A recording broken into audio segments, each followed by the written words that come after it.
Asura's Wrath is a gamble for sure. It's an experiment by Seiji Shimoda and Capcom to provide a sort of interactive epic anime. If that was the intent, they nailed it. But the question is, will the gaming audience like the emphasis on the heavy cinematics, over-the-top scenarios, quick-time events, and gods of immeasurable power duking it out amongst the stars, over more, say, meaty gameplay?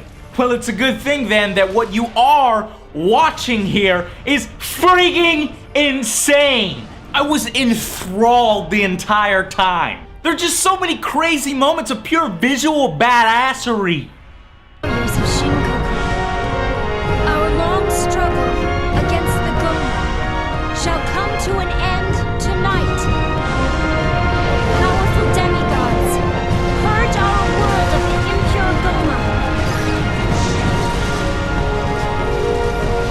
The life-giving mantra is one with you.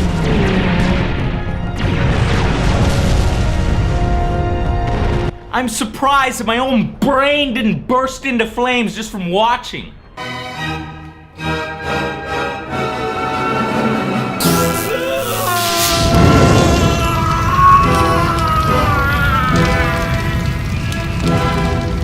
Now you would think that all of this is overkill, but surprisingly, the best part about Asura's Wrath is the story and how ridiculously engaging it all ultimately is. Now the tale focuses on Asura, one of the 8 generals who are in a battle against their evil counterparts, the Goma. That is, until he is betrayed by the others. He has his wife stabbed and killed.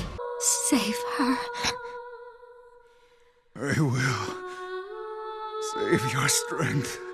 His daughter kidnapped, and worse, they plan to use her and make her live out a life of constant suffering while also exploiting the souls of the humans that worship them, all to power their machines of war. If that doesn't fuel somebody's wrath, I don't know what else will. I will have my vengeance!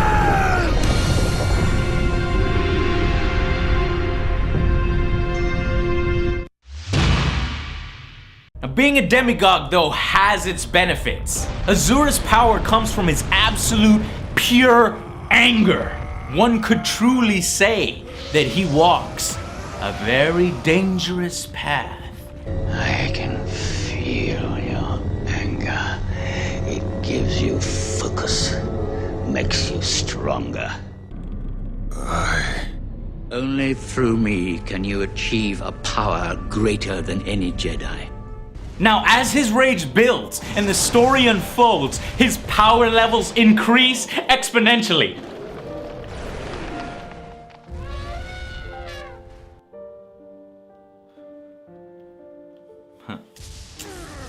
Well, he grows more arms, and he even cheats death several times. Nothing can seemingly stop him.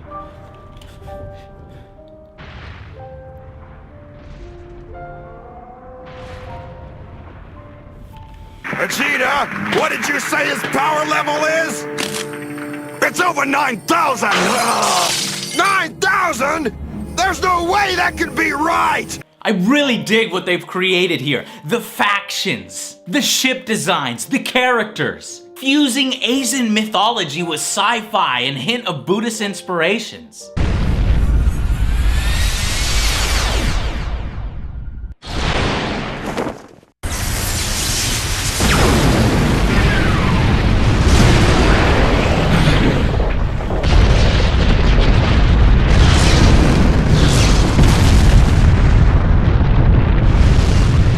It's all an amazing, beautiful, unique, and extremely fascinating universe. And despite this being ultimately played as a serious, intense, and a little bit tragic game, they managed to get in some genuine, comedic, and endearing moments. Like when my favorite character, Lord Augustus,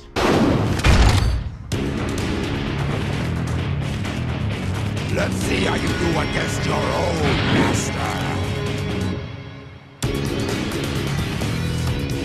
But instead of ambushing you like a coward, he greets you and helps you recover in a sauna, drinking sake and flirting with big boobied women.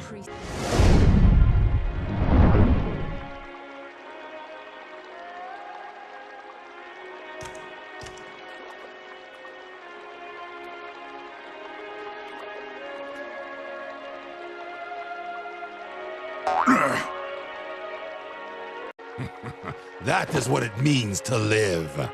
You see, he wants you at your best before he beats the living shit out of you.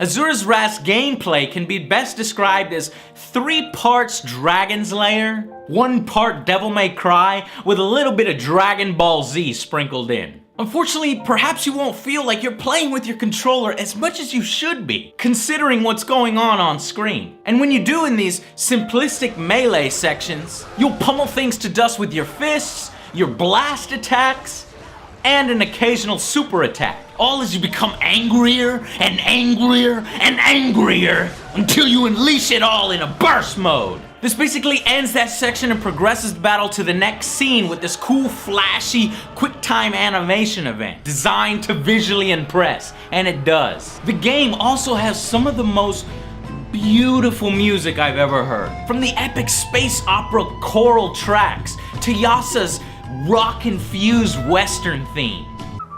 You are a fool. Next time, do not come back.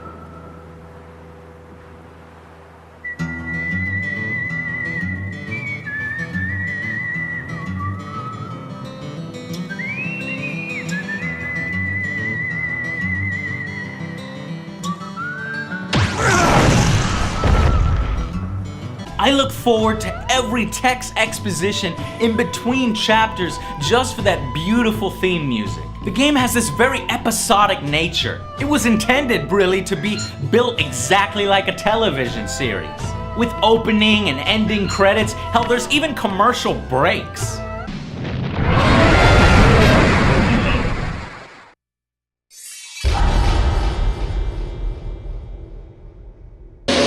Toonami will return with more Dragon Ball Z. From some time in the not-too-distant future, it's talking and electronic RoboCop. Hands up! Recharge your action figure collection with talking and electronic RoboCop in 3 action-packed sizes. Heat unbeatable! Dragon Ball Z now continues on Toonami. It starts to get a little annoying. Yes, I know who the animation director is for the 18th time, damn it!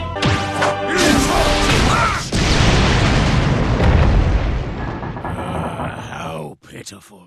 If you're a fan of intense pulse-pounding anime, this is a must-buy. I only wish they went less the way of Heavy Rain and found a more clever way of letting us control the game a little bit more.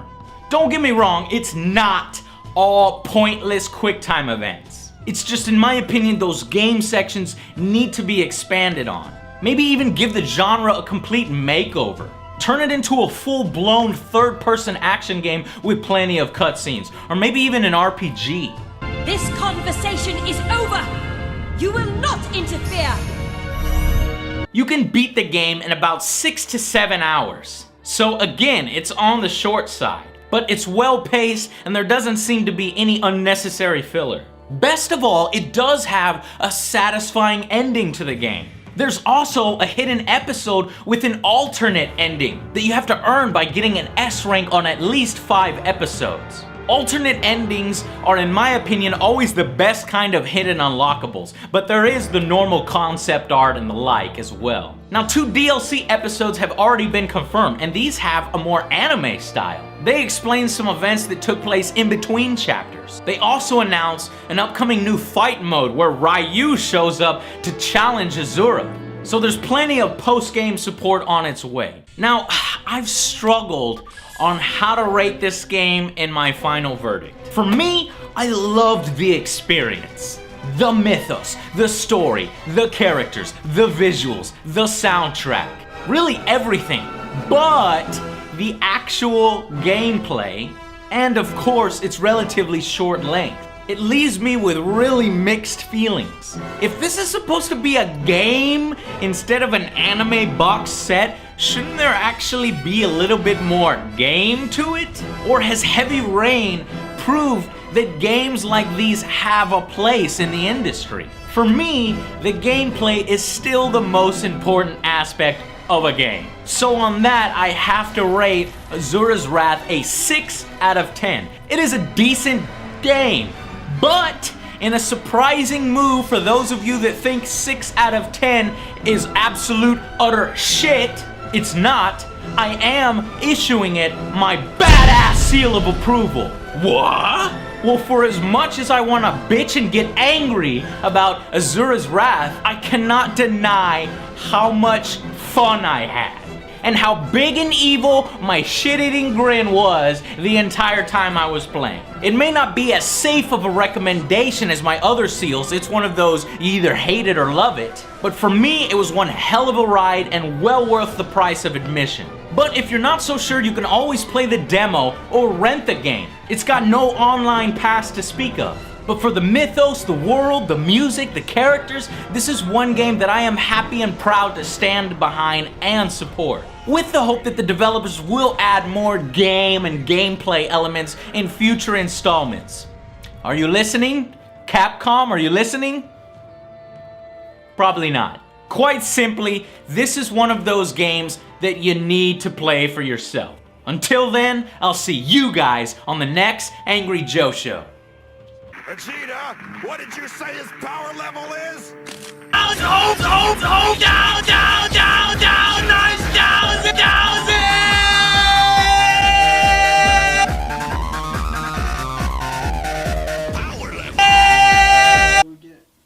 Holy shit, this is like in 3D too, Joe.